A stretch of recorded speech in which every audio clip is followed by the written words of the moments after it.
দুঃখের চোখে দুই নদী জল বুকে দুঃখের চোখে দুই নদী জল সুখ নেই শূন্য মনে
আজি প্রভাতে রবির কেমনে পশিল প্রাণের কেমনে পশিল গুহার আধারে প্রভাত পাখির গান গান না জানি কেন রে এতদিন পরে জাগিয়া উঠিল প্রাণ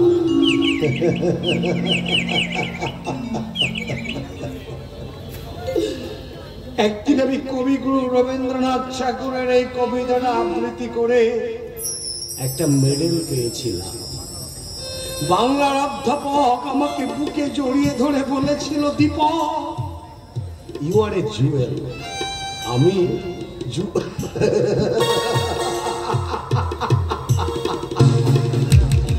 কি সুমধুর ধাপ্পা বাজায়।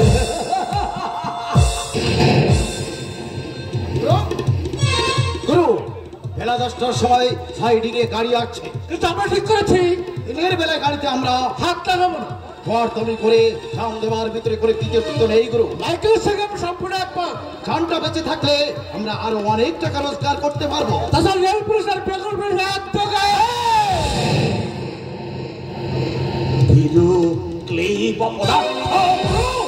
জাদু হয়ে যাওয়ার চোখের সামনে থেকে তোদের মতো কাপুরুষ সহকারী আমার চাই না। আমি একাই প্রকাশ্য দিনের বেলায় ওয়াগান ভাঙবো, ক্ষমতা থাকলে ওরা বাধা দিক। তোদের মতো জীবনের মায়া আমার নেই। রাগ করো না গুরু, আমি একদিন তোমার মতো বেপরোয়া ছিলাম, কিন্তু 1 বছর হলো আমি বিয়ে করেছি, একটা বাচ্চাও হয়েছে। মনটা যেন কেমন দুর্বল হয়ে পড়েছে। বাচ্চাটার মুখের দিকে তাকালে আমার নিজের ছোটবেলার কথা মনে পড়ে যায় গুরু। মাইকেল, বাচ্চাটা হওয়ার পর থেকেই আমি মদ খাওয়া ছেড়ে দিয়েছি গুরু। অন্য কোনো কাজ পেলেই ওয়াগান ব্রেকারেও ছেড়ে দিতাম, কিন্তু তা তো আর হবার নয়। বাঁচতে হলে যে কোনো একটা কাজ তো করতেই হবে। তুমি এসো, আমি সাইডে গিয়ে বাড়ি যাচ্ছি।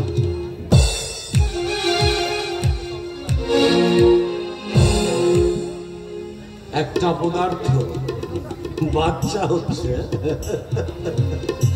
এই নোংরা পৃথিবীতে কি দরকার ছিল ওটাকে আনবার? বড় হলে ওটাও তো একটা আবর্জনা স্তূপ বৃদ্ধি করবে। চাই না ভাই, শুধু বন্ধু হিসেবে একটা কথা বলছি, আমার সন্তান সম্ভবা। তুই যদি বলকাহীন ঘোড়ার মতো ছুটিস, আমার কি উপায় হবে? তোর সন্তানের ভবিষ্যৎ কি হবে? কথাটা ভেবে দেখতে অনুরোধ করছি। রমা, রমা সম্ভবা? হ্যাঁ ভাই, অভাবের জ্বালায় আমরা এ পথে নেমেছিলাম, কিছুটা রক্ত দূর হয়েছে। তাহলে বেপরোয়া কাজ করার প্রয়োজন কি? ছেলে হোক মেয়ে হোক, তাকে তো মানুষ করতে হবে রে। কথাটা একটু ভেবে দেখিস ভাই, একটু ভেবে দেখিস। রমা, রমা সন্তান সম্ভবা? তার অর্থ আর একটা বেকার এই পৃথিবীতে আসছে, আর একটা বেকার পৃথিবীতে। না না, ওকে আমি কিছুতেই পৃথিবীর আলো বাতাস দেখতে দেব না, কিছুতেই দেব না। ওকে আমি জন্মাবার আগে। কিন্তু বুকটা আমার কাঁপছে কেন? আমার মনটা আকার করে কেঁদে উঠছে কেন? দুর্বলতার কাছে আমি কিছুতেই নতি স্বীকার করব না।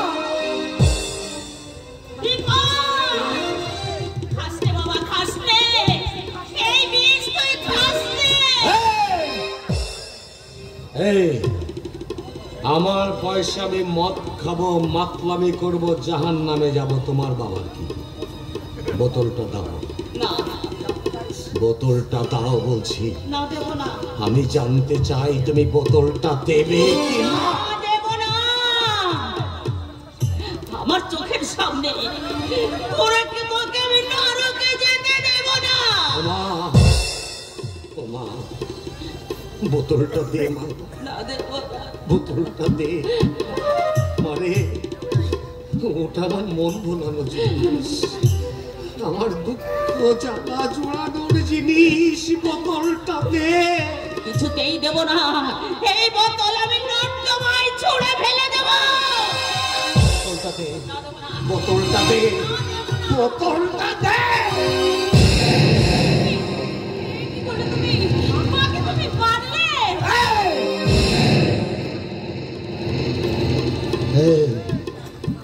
মেরেছি, বেশ করেছি।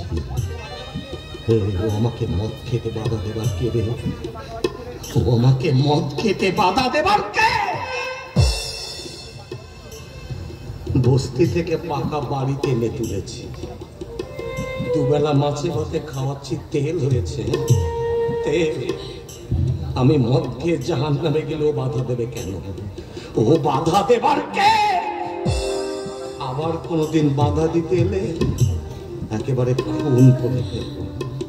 আমাকে মদ খেতে বাধা দেয়, আমাকে। তোমাকেও বলে রাখছি, শোনো, ফাটতার আমার কানের কাছে এসে ঘেন ঘেন ঘেন ঘেন করবে না। কোনো প্রকার করুণা সহানুভূতি আমি জাস্ট সহ্য করতে পারি না। আমাকে মন থেকে বাধা দেবে। আমার কোনো কাজে কেউ বাধা দিতে এলে সব কটাকে একসঙ্গে মাটিতে পুঁতে ফেলবো। আমাকে মন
ওর জন্ম মুহূর্তে অনেক রক্ত ঝরেছে বৌমা।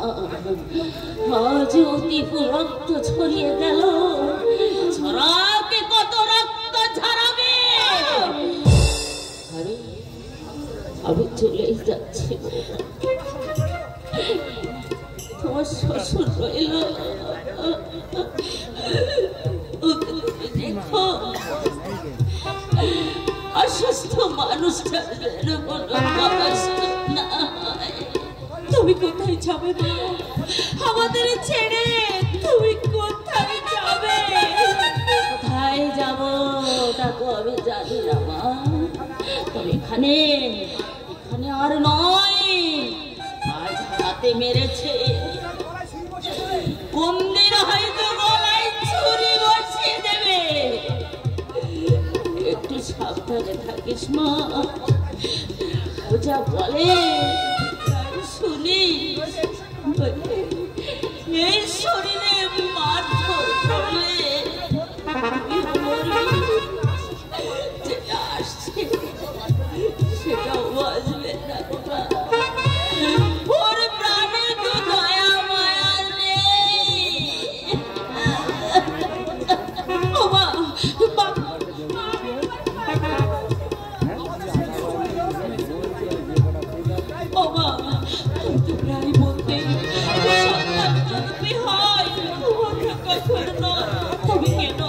তুমি কেন সন্তানের উপরে অভিমান করে তুমি চলে যেতে চাইছো মা? তুমি যেও না মা, তুমি যেও না। আমাকে তুমি বাধা দিও না মা। কি ব্যথা বুকে নিয়ে আমি যে চলে যাচ্ছি আজ তুমি বুঝতে পারবে না। বুঝবে সেদিন, যেদিন তুমি নিজের সন্তানের মা হবে। আশীর্বাদ করি তোমরা সুখে থাকো, তোমরা শান্তিতে থাকো। আমি নাইবার রইলাম মা, আমি নাইবার রইলাম, আমি নাইবার রইলাম। যেও না মা, যেও না, যেও না।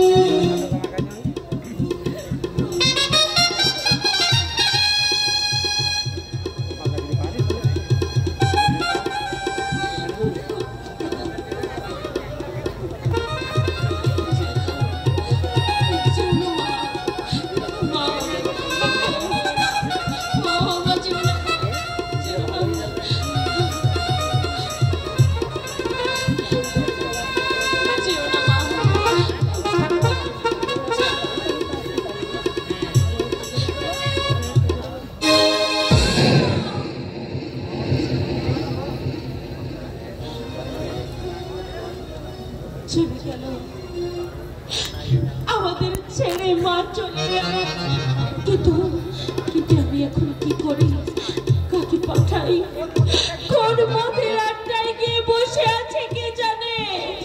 সুখ শান্তি যদি ভাগ্যে না থাকে, কেউ তো দিতে পারে না, কেউ দিতে পারে না।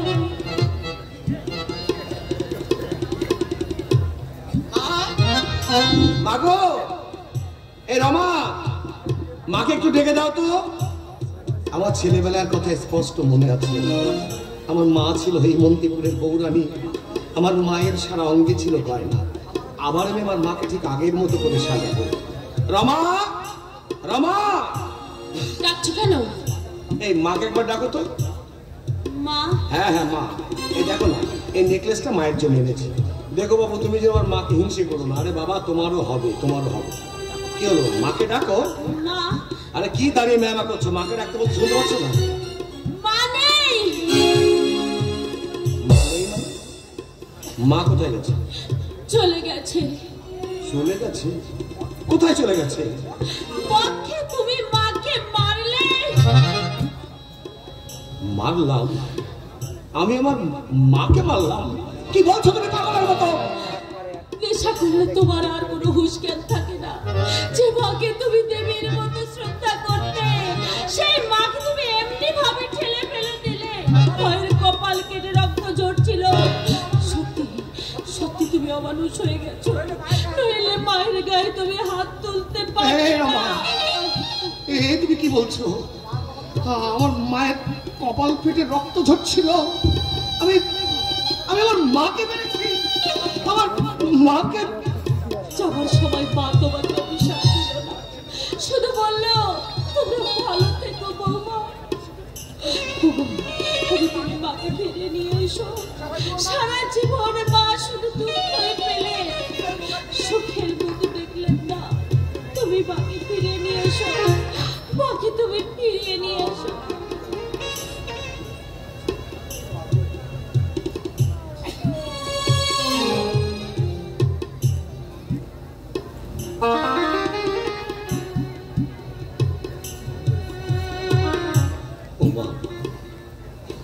মাগো,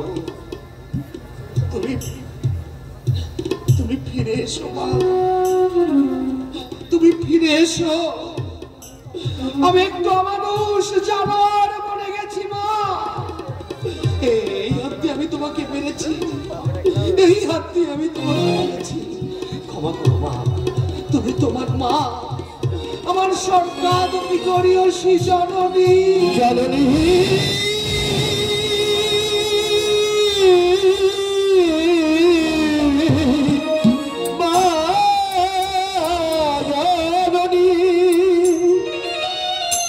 এই বিশ্ব মাঝে মাঝানির তুলো নাই। এই দুনিয়ায় মায়ের মতো আপন কেহ নাই। হায় রে, এই দুনিয়ায় মায়ের মতো আপন কেহ নাই। বিশ্ব মাঝে মা জননী, বিশ্ব মাঝে মা জননী তুলে না যে নাই।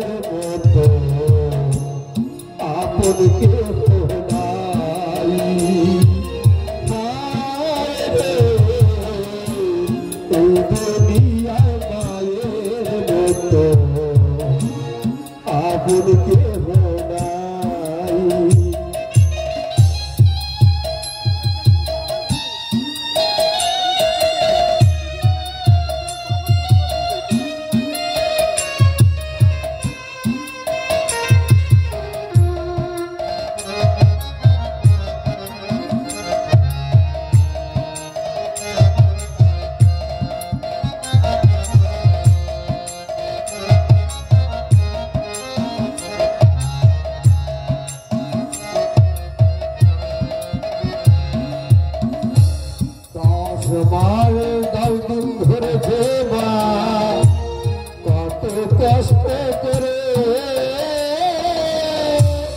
এই পৃথিবীর আলো বাতাস দেখালো তোরে সময় দাও দিন ধরেছে মা কত কষ্ট করে আলো বাতাস দেখালো তোরে আমি দিলাম কথা সেই মায়েরে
তুমি আমার মাকে দেখেছো সুকান্ত?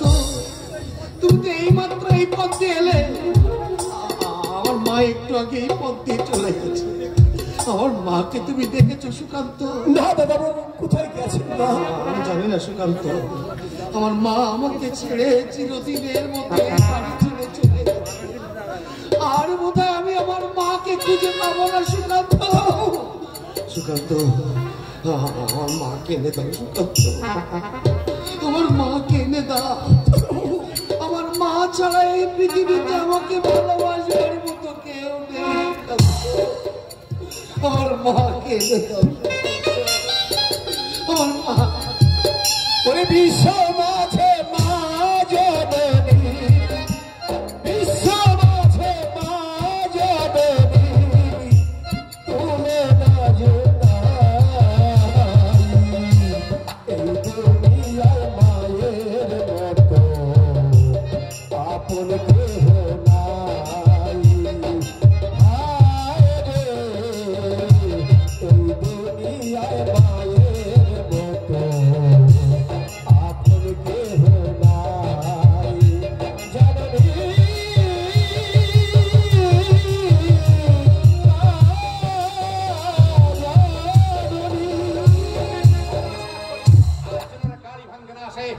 আমি নিষেধ করেছি। কেন?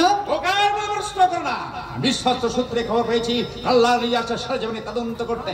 রাম সিং যদি ধরা পড়ে যায় আমি পড়ে যাবো, পাপ যাবে না।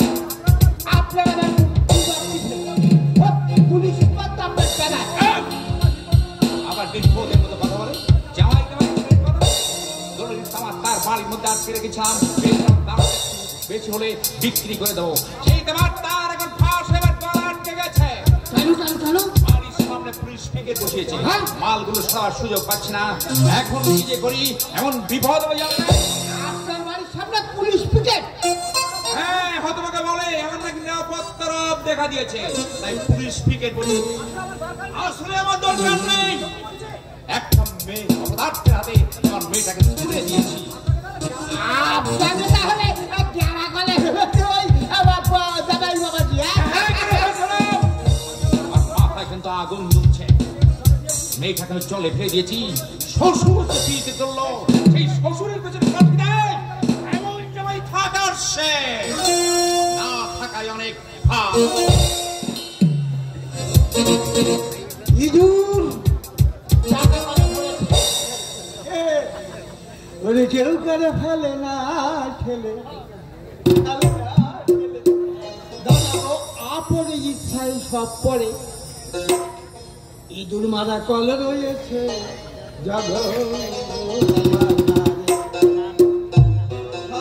ইঁদুর মানে কলে পড়েছে, আমিও কলে পড়েছি, তবে আমার কলটা একটু ভিন্ন কল। ও কলের নাম অনন্তমুখী, অগুচার তত্ত্ব বলবতী, ওই কলেতে পড়ে আমি রাজের মধুমী। ও কলের নাম অনন্তমুখী, অগুচার তত্ত্ব বলবতী, ওই কলেতে পড়ে আমি রাজের মধুমী। আমার সাধন ভজন সব কো আলম, আমার মান সম্মান সব কো আলম।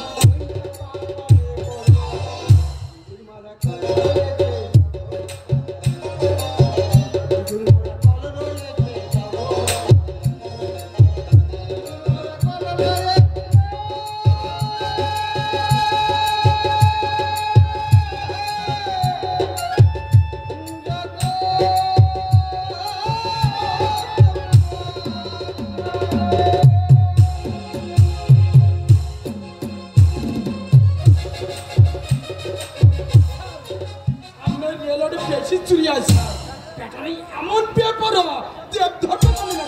রেল পুলিশ কি করছে? পুলিশ ওদের দলে স্যার, তবে ভালো মানুষ যে নেই তা নয়, তবে তাদের সংখ্যা খুবই কম। তবে রাম সিংহের দলের চেয়ে কেন্দ্রা জলচয় দীপক রায়ের দল ব্যাটারা যেমন পেপার তেমনি দুর্ধর্ষ স্যার। দীপক রায়? আচ্ছা, দীপক রায় কি বাঙালি? গ্রাজুয়েট ছেলে স্যার এবং ভালো ছেলে বলে সুনাম ছিল। দীপক রায়, দীপক রায় নামটা যেন আমি কোথায় শুনেছি ঠিক মনে করতে পারছি না। আগে স্যার ওই যে বছর খানিক আগে 2000 টাকা ছিনতাই রেখেছে আপনার শ্বশুর। ওই যে সে মামলায় শাস্তি হয়েছিল? আগে নাচ কেন? আপনি তো তাকে নিজে হাতে ধরেছিলেন। ধরেছিলাম, কিন্তু কেসটা আপনার শ্বশুরের সাজানো, পরে উনি নিজেই সাক্ষী দিতে চাইলেন না। অবশ্য তার একটা কারণ ছিল। কারণ? সাতকড়ি নন্দী আপনার শ্বশুরের ডান হাত। দীপক যখন জেল হাজতে ছিল তখন সাতকড়ি নন্দী দীপকের মুক্তিপণ হিসাবে দীপকের বোনকে বিয়ে করে। বলছেন কথা পারবো? সেই জন্য তো আপনার জন্য সাক্ষী দিতে চাইলেন। অবশ্য কেসটা পুরোপুরি ফলস। দীপকের বোনকে বিয়ে করেছে ওই সাতকড়ি নন্দী? একটা ঘাটের মরার সঙ্গে একটা তরুণীর বিয়ে? আমার ওয়াইফ বলেছে মধ্যযুগের মতো এখন সমাজের বুকে ওই যে মাছনের মতো কারবার চলছে। মানে বড় বড় বাচ্চারা সুযোগ পেলে ছোট ছোট মানুষদের গিলে ফেলে। স্যার স্যার স্যার আমি বাড়ি যাবো স্যার। স্যার ওই যে বিপদ আছে স্যার। স্যার আমি জল খাবো স্যার।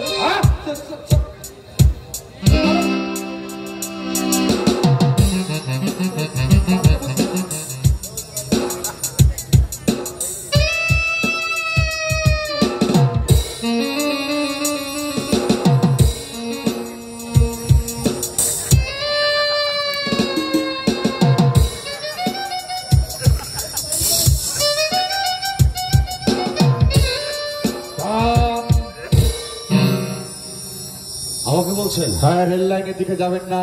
কেন? আমি আপনাকে কৈফিয়ত দেব না। আমার আদেশ, আপনি রেল লাইনের দিকে যাবেন না। তাছাড়া রাত 8টার পরে রেল লাইন ওঠা আইনত নিষিদ্ধ।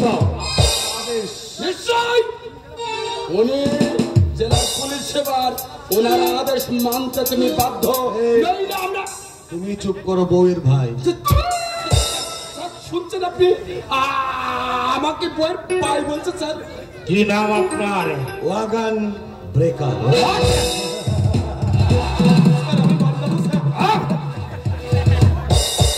চমকে উঠলেন পুলিশ সুপার সাহেব। নাম একটা ছিল, সেটা আমার অতীত। বর্তমানে আমি একজন সমাজ বিরোধী মাস্তান। আর কিছু জানতে চান? শিক্ষিত ছেলে হয়ে অসামাজিক কাজ করে বেড়াচ্ছেন, আপনার বিবেকটা কি বিদ্রোহ করে ওঠে না? বিবেক?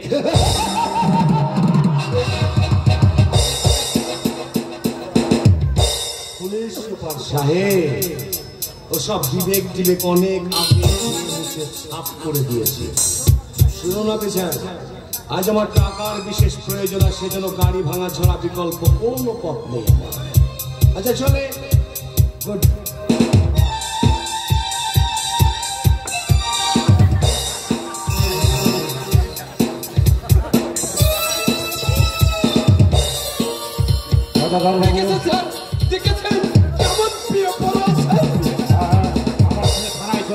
আমরা পুলিশ বাহিনী নিয়ে এক্ষুনি বেরোবো, ওদের সঙ্গে কিছুতেও আঘাত ভাঙতে দেবো না।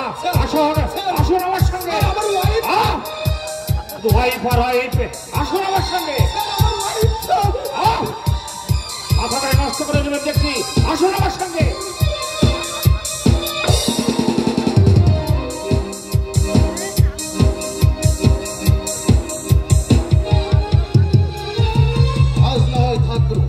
আমার বারবারে কুকাইছে, পুলিশ সুপার সাহেব নিজে এসেছেন। তুই বাড়ি চলে যা মাইকেল। তুমি রাগ করলে গুরু? বিশ্বাস করো, আসবার সময় ছেলেটা আমার কোল থেকে নামতে চাইছিল না। বউ বললো আজ তুমি যেও না, পাশে তুমি রাগ করো, তাই আমি চলে এসেছি, নইলে মন আমার সাই দিচ্ছিল না। বলছি তো বাড়ি চলে যা। রাগ করলে গুরু? না রাগ করে নিজা বাড়ি চলে যা। তুমি নিশ্চয় রাগ করেছো। আমিও তোমাকে দেখিয়ে দিতে চাই, এই মাইকেল ফিরুকা পুরুষ নয়, এই মাইকেল ফিরুকা পুরুষ নয়। তুমি তুমি সন্ধ্যাকে নিয়েছো, আমি বাড়ি যাচ্ছি।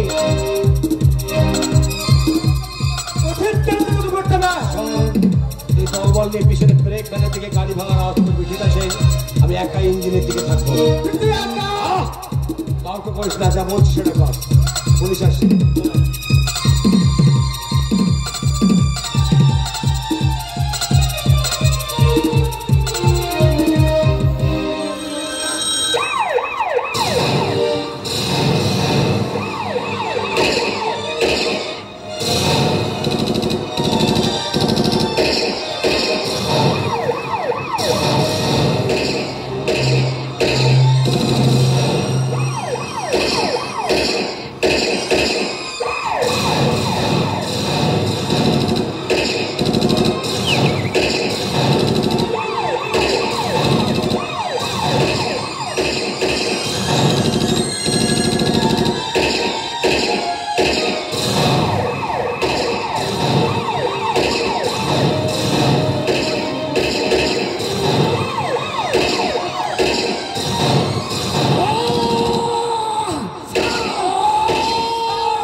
বলছিলাম কি, আমার হাতে মানে মাল একটা পড়েছে স্যার। চলে আসুন, আসুন বলছি।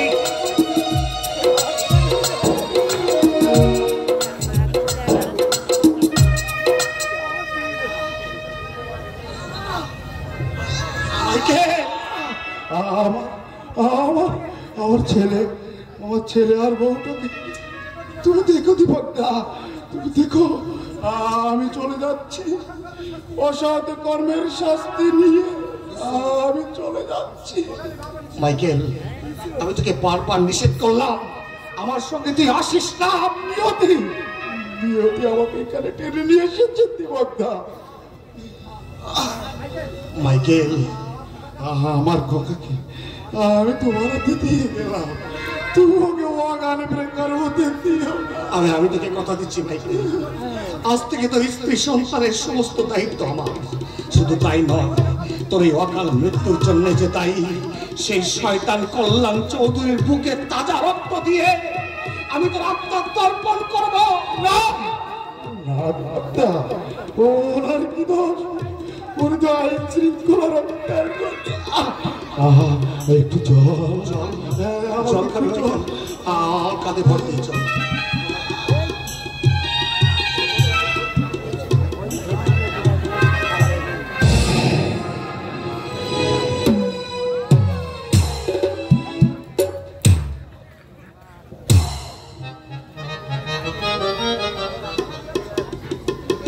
ভালো রান্না বান্না জানো তো?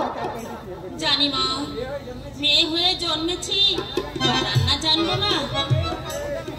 যে কোনো মেয়েই রান্না করতে জানে। বাজে কথা বলো না তো, আমিও তো মেয়ে, আমি কেন রান্না করতে জানি না? না জানি, তবে ভালো পারি না। কাল কি হয়েছে জানো? বাবু বাজার থেকে ইলিশ মাছ নিয়ে এসে বললে বেগুন দিয়ে ঝোল রাখতে।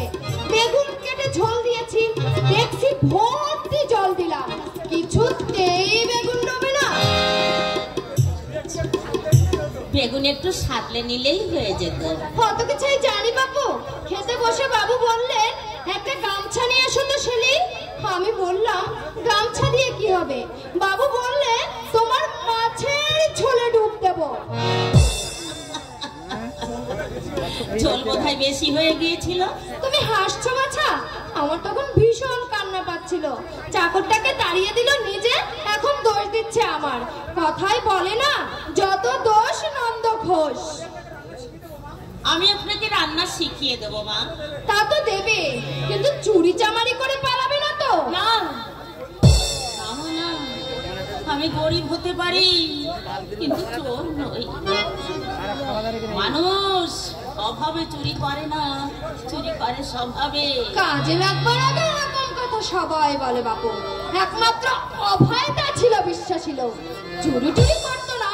অথচ অভয়দা কোন অভয়? সে আমাদের পুরনো চাকর।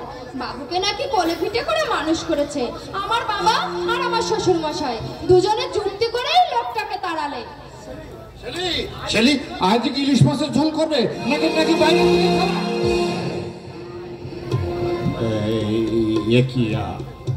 আপনি আমাদের নতুন রাঁধুনি। রাঁধুনি? কিন্তু কিন্তু ওই মুখ, ওই চোখ আমি যেন কোথায় দেখেছি। আমি কোথায়, কবে, কখন ঠিক মনে করতে পারছি না। পথে ভিক্ষে করতে দেখেছো বোধহয়। কিন্তু হ্যাঁ বাবু, মা ঠিক কথাই বলেছে। আমি ভিখারি নেই বাবা। দয়া করে যদি আপনারা কাজে রাখেন। রাখবেন কি গো? লোক না রাখলে উপোস করে মরতে হবে যে। তুমি ভিতরে যাও, আমি আসছি। তবে যাই করো বাবু, চুরি করবে না। এটা কিন্তু পুলিশের বড় কর্তার বাড়ি, সোজা একেবারে জেলে পাঠিয়ে দেবে। থামো, কি হচ্ছে শেলি? না মানে ব্যাপারটা ওকে বুঝিয়ে দিলাম। আপনি কিছু মনে করবেন না, আসলে ওর মাথায় একটু ছিট আছে। কি বললে? কি বললে তুমি? ভালোবেসে বাবু তোমাকে বলেছে, তোমাকে রাগাবার জন্যই বলেছে।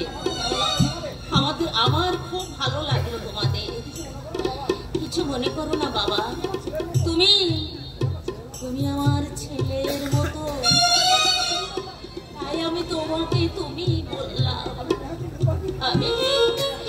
আমি নেহাতি দুর্ভাগিনী বাবু। একটু শান্তির সন্ধানে ঘুরে বেড়াচ্ছি, একটু শান্তির সন্ধানে ঘুরে বেড়াচ্ছি।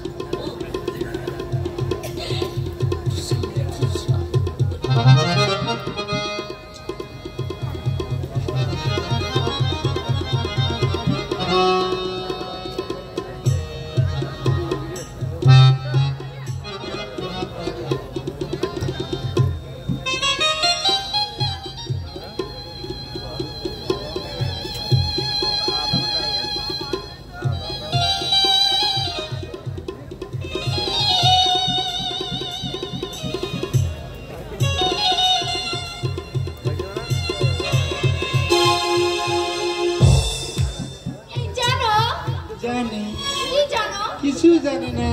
ঠাট্টা নয়, বাবি ফোন করেছিল। তুমি নাকি বাবিকে নজরবন্দি করে রেখেছো। নজরবন্দি করে রেখেছি? দাঁড়া, তোর বাপি কি এমন দামি মাল যে তাকে নজরবন্দি করে রাখতে হবে? বাড়ির সামনে নাকি পুলিশ মোতায়েন করেছো, বাবি নাকি স্বস্তি পাচ্ছে না। ও এই কথা। ওই দীপক রায়ের হাত থেকে বাঁচাবার জন্য আমার এই কাজই করতে হয়েছে। মিথ্যে কথা। আমার উপর নজর রাখবার জন্য আমার বাড়ির সামনে পুলিশ পিকেট বসেছ। অস্বস্তিতে আমি রাতে ঘুমাতে পারি না। এই 10 দিনে 5 কিলো ওজন কমে গেছে আমার। আপনি ডাক্তার দেখাননি? 5 কেজি ওজন কমে গেছে বলছেন? আজ ইমিডিয়েট ডাক্তার দেখান। হ্যাঁ বাবি, আজই তুমি ডাক্তার দেখাও। এই কি শারীরিক অসুখ ডাক্তার দেখাবো? আমি তোমাকে বলে দিচ্ছি কল্যাণ, আগামীকালের মধ্যেই বাড়ির সামনে দিয়ে পুলিশ পিকেট তুলে দেবে, তাহলে এই ব্যাপারটা আমি পুলিশ মন্ত্রীকে জানতে বাদ দেবো। আমার হাত কিন্তু অত্যন্ত খারাপ। তারপরে এবার স্যার বললে আপনি অযথায় কিন্তু উত্তেজিত হচ্ছে। উত্তেজিত হচ্ছি, চোর গুন্ডা পকেট মার বাদে ফিরে আসছে, আর আমি একজন সহজে বিশিষ্ট নাগরিক, তুমি বাড়ির সামনে পিকেট বসেছ, হাতে ক্ষমতা আছে বলে যা খুশি তাই করবে তুমি। এটা তোমার ভারী অন্যায়। বাবি যখন পছন্দ করে না তুলে নাও না বাবু পুলিশ পিকেট। অনেক অনুসন্ধান করে তবে পুলিশ পিকেট বসে এসেছিলেন। ওনার আমার অভিযোগ কিন্তু অস্বীকার করতে পারেন। ওনার বাড়ির মধ্যে গুপ্ত গুদামে কয়েক লক্ষ টাকা চোরাই তামাক তার রয়েছে। আমি তোমার চাকরি খতম করে দেবো, আমি তোকে মার্জনা করবো না। আমার কলমের একটা খোঁচায় তোমার চাকরি চলে যাবে। কি বললেন, কি বললেন আপনি? আপনি আমার চাকরি খতম করে দেবেন? একটা কথা শুনে রাখুন, আপনি বা আপনার বাবা দয়া করে কিন্তু চাকরিটা আমাকে দেননি। আমি আমার নিজের যোগ্যতা বলে চাকরিটা পেয়েছি। তাই যতই আপনি শক্তিশালী লোক হন না কেন, আপনার হুমকিকে আমি কিন্তু ভয় করি না। ভেবেছি তুমি সরাবে না। না, ক্ষমতা সম্বন্ধে তুমি সম্পূর্ণ আমি ইচ্ছা করলে আপনার ক্ষমতা আপনি প্রয়োগ করতে পারেন, কিন্তু আমি আপনাকে একটা কথা বলে যাচ্ছি, আপনি যত বড় ক্ষমতাধর ব্যক্তি হন না কেন, আজ থেকে প্রত্যেকটি কাজের বাধা হয়ে যাবো আমি। প্রত্যেকটি চোরাই কারবার আমি নিজ হাতে ধরবো, আপনাকে আমি পথের ভিখারিতে পরিণত করবো। এটাই কল্যাণ চৌধুরীর challenge. This is my challenge.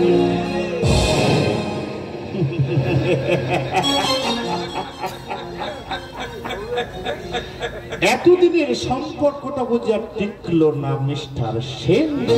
এবার আপনার সঙ্গে আমার দেখা হবে একটু অন্যভাবে। বাই।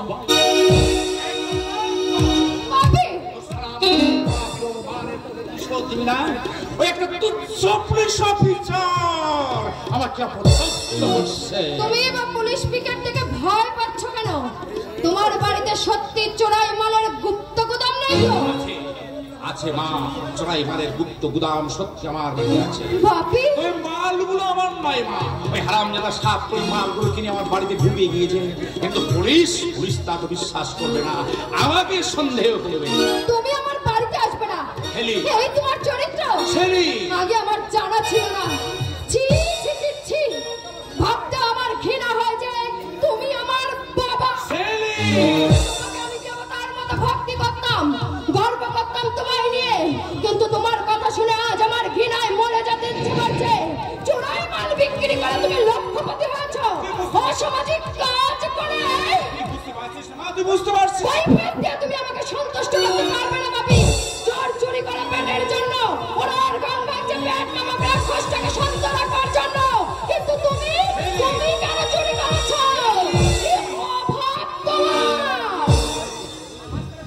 আজ থেকে তোমার সঙ্গে আমার কোনো সম্পর্ক নেই। আমার বাড়ির দরজা তোমার জন্য চিরতরে বন্ধ হয়ে গেল। তোমার মতো মানুষকে আমি মনে প্রাণে ঘৃণা করি, ঘৃণা করি, ঘৃণা করি।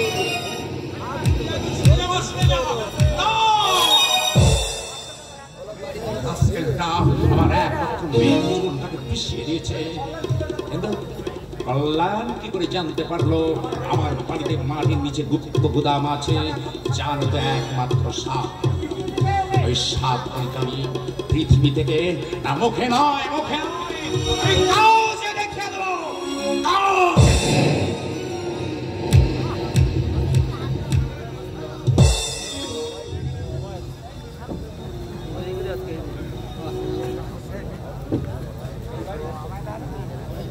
এই বাড়ি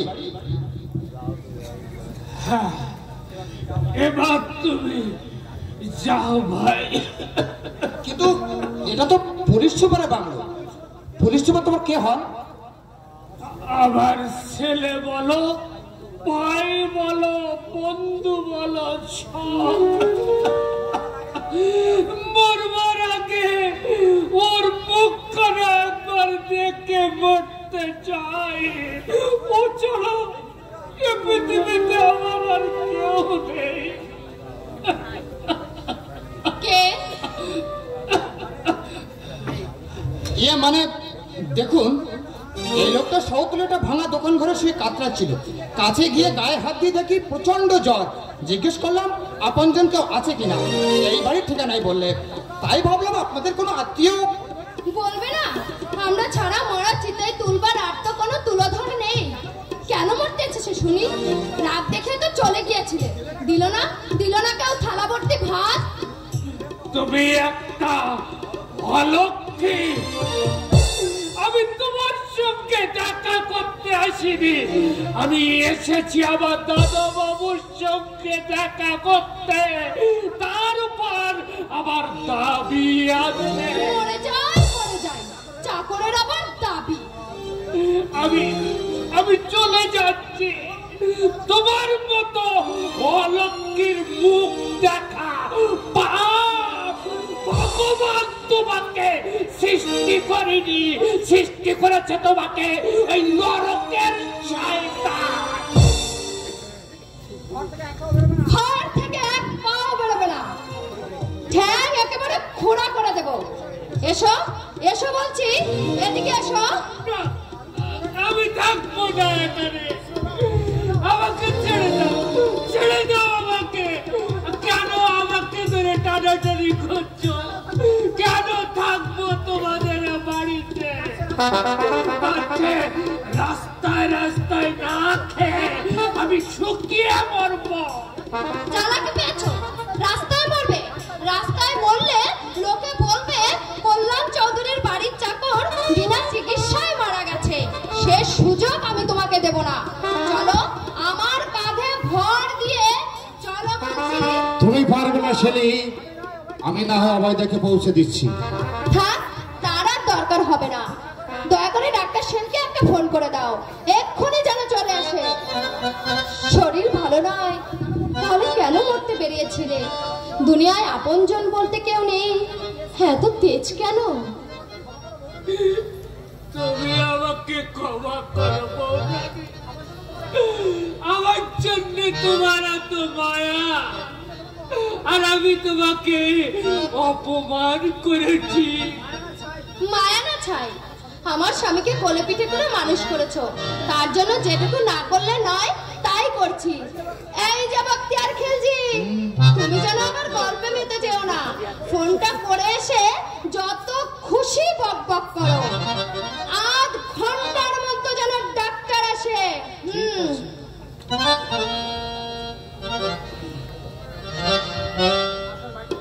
আপনার বাড়িটা কোথায় ভাই?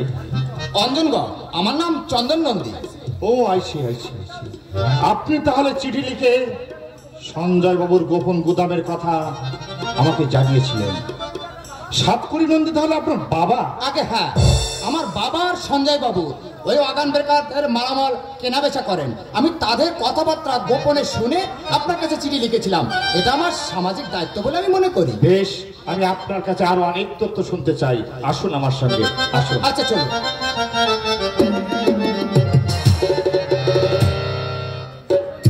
আমি বিশ্বাস করি বাবু, আমি বলিনি।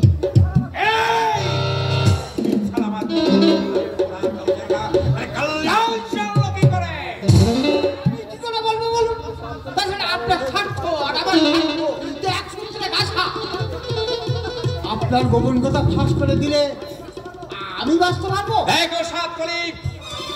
আপনি ওসব ভাবতে যাচ্ছেন না বলুন তো বাবু। 7 দিন ধরে গোটা বাড়ি চষে বেড়ালো, পুলিশ আপনার গোপন গুদামের সন্ধান পাবে না। আপনি অযথায় উৎকণ্ঠিত হচ্ছেন। পাবে না তবে ছিল বে তাঁতি নষ্ট। আমি আপনাকে আগেই বলেছিলাম যে বাবু মালগুলো ছেড়ে দিন। স্বার্থের লোকে আপনি এমনই অন্ধ যে আমার কথা কানেই তুললেন না। এখন মরুক জেল খেটে আমি কি করবো? কথায় বলে অহংকার পতনের মূল। অর্থের অহংকারে আপনি তো মানুষকে মানুষ বলে মনে করতেন না। জ্ঞান দেবো কেন? যা সত্যি কথা তাই বললাম। ঠিক আছে, তবে তুমিও মনে রেখো সাতকড়ি, আমার যেমন সর্বনাশ করতে তুমি উদ্যত হয়েছ, তোমাকে আমি ছেড়ে কথা কইব না। কি করবো জানো? এই পৃথিবীর মুখ থেকে সরিয়ে দেব। প্রতিশোধ দেবে, আবার কিচ্ছু করতে পারবে, পালাটা করবে, মিশে মিশে আমাকে সন্দেহ করছে।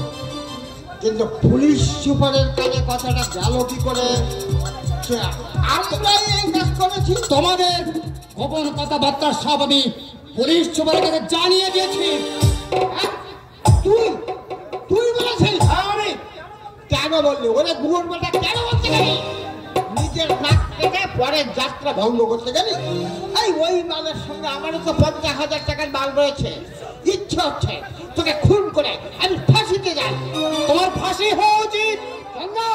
দেশের সঙ্গে জাতির সঙ্গে বিশ্বাসঘাতকতা করেছো তোমরা। একদল সমাজ বিরোধীকে পক্ষপটে আশ্রয় দিয়ে ভেঙে দিয়েছো জাতির অর্থনৈতিক বুনিয়াদ। চোরগুন্ডাকে নয়, ঘৃণা করা উচিত তোমাদের। আমি তোকে ত্যাজ্যপুত্র করবো, তাই করো। তবে আমি তার সাথে চিৎকার করে বলবো, ওই তুমি আর এই সঞ্জয় সেন দেশের সঙ্গে জাতির সঙ্গে বিশ্বাসঘাতকতা করেছ। একদল সমাজ বিরোধীকে পক্ষপটে আশ্রয় দিয়ে ভেঙে দিয়েছো জাতির অর্থনৈতিক বুনিয়াদ। আদালতে দাঁড়িয়ে তোমাদের বিরুদ্ধে আমি সাক্ষী দেব। সাক্ষী দিবি? আমাদের বিরুদ্ধে সাক্ষী দিবি? দাঁড়া বললাম না, সাক্ষী মানে যাচ্ছি, দাঁড়া। আমাকে হাসপাতালে নিয়ে চল। হ্যাঁ, চল নতুন নতুন দেখি।